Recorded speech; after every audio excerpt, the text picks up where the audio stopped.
ప్రపంచంలో ఎవరైనా ఇట్లా అంటారా అన్న? నేను మందులు అమ్ముకున్నంత మాత్రాన మందులోడు ఆయన ఏవా ఇలా కండక్టర్ ఉన్నారు, కండక్టర్ మూడా అంటారా?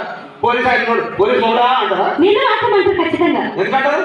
ఏమో అలా అంటే నన్ను కూడా వచ్చాను కానీ దండకు ఒక మాత్రం అదే